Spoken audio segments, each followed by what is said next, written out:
the game, cause see the boxing voice. Welcome back, gang, for the first time and hopefully many more to come. Don't forget to subscribe to the YouTube channel and click on the notifications right here, this little bell, so you can get those emails every time we go live. This is Javier here with the Boxing Voice, and I am here with Deas and Robert Alfonso. How y'all doing today? Doing good, doing good. Looking forward to a fight. Yeah, we're doing pretty good. All right, so Robert, I want to know when your next fight. Let the fans know when your next fight. Who you fighting and what you expecting out of this fight. Well, my next fight gonna be next week on Friday the 15th. Gonna be here in Tuscaloosa. What is the name of the place you're gonna fight? It's gonna be Friday, February 15th, and it's gonna be 7 p.m. at the Tuscaloosa River Market. This is the Hall of Fame show that we do every year. And Robert is fighting Ray Austin, former world title challenger, who'll be coming in from Ohio, and that's a big challenge. So we're looking forward to it, and it'll be great to have Ray in town. We've known Ray for years. He was a sparring partner for Deontay before Robert worked as a sparring partner for Deontay. So these are guys that we know real well. It's going to be a great fight for the fans. So next up, you had some sparring today. How the sparring go, and just let us know how you feeling before the fight, since it's coming up real soon. Well, I feel pretty good. You know, I got 3 more sparring to finish my camp, and we're doing pretty good. What can you say about him? Yeah. He's looking good. It's early, you know. With when you have a champ camp like Deontay, you can bring in, you know, a lot of people, and you can bring them in weeks ahead of time. When you have somebody that's up and coming, you don't have that kind of backing to do so.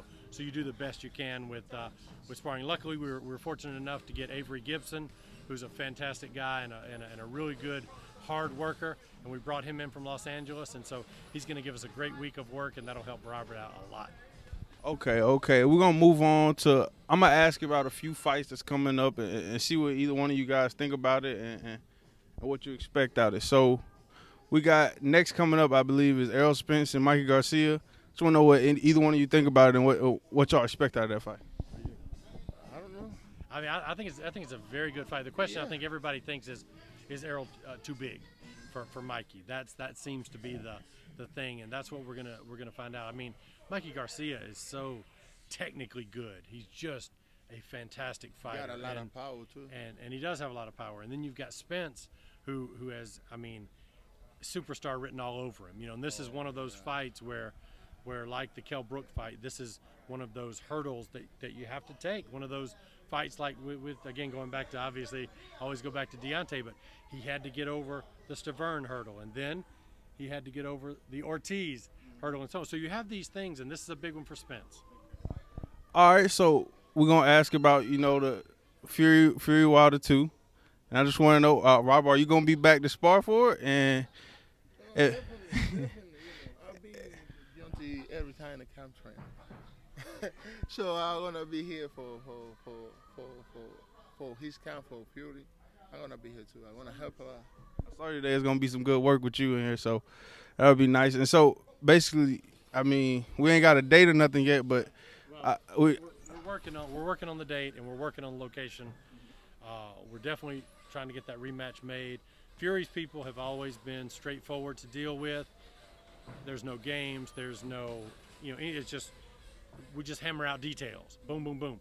And once it's done, it's done. And that's what we loved about it the first time, and I think that's what we're going to love about it this time. I think common sense says that it's going to probably land in May, and I think it'll be here in the United States. Now, whether that means Atlanta or Los Angeles or Las Vegas or New York, I can't say, because we're still working that out. And people are coming to the table that maybe weren't at the table 2 weeks ago. So I think we're just looking at all the options. But we should know something soon, and it's a tremendous fight. And yes, Robert will be in camp for that fight.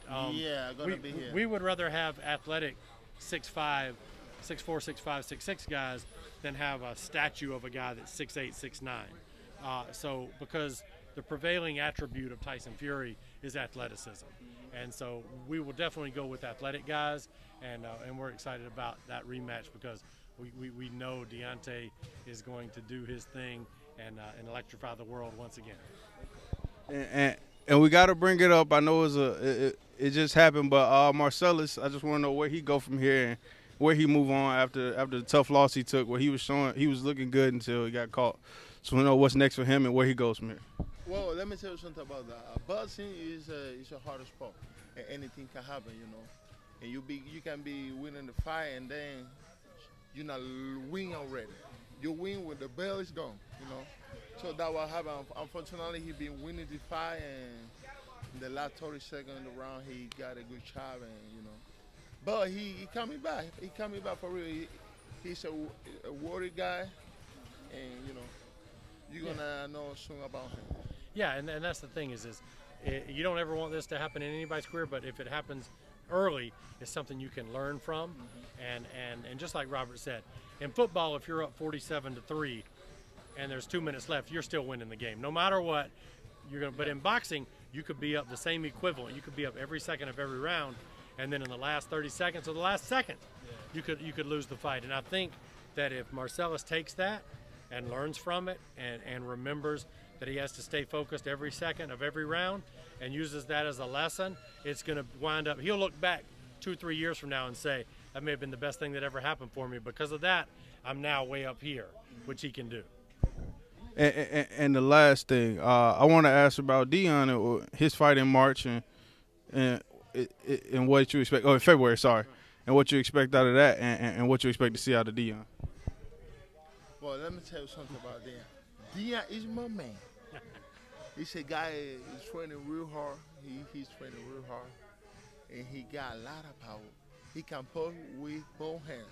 So, the guy gonna fight when he's in trouble. I know, 100% he's in trouble. It's going to be a great fight. It's going to be a great fight. Deon is all in. Deon is committed to being the best he can be. And his work ethic shows it. And Deon Nicholson, he's the equalizer. You know, he's got that equalizer in either hand. But you always want to make sure that you have all the skill set and you don't just rely on your power. You want to make sure he's really doing a good job. So I expect Deon Nicholson to retain his title and go on to great things in boxing. All right, well, thank y'all for a great interview. If you enjoyed the video, feel free to hit the like, subscribe, and share. As always, if you want to support us to the next level, head over to the patreon.com/ThaBoxingVoice. We have tons of exclusive from Border Wars, Entitled, betting shows, the list goes on and on and on. But in addition to that, if you guys have questions for fighters, trainers, and promoters, this is where you can submit them. We will run out, get these questions answered, and put it back on the show just for you guys. Appreciate it. Peace.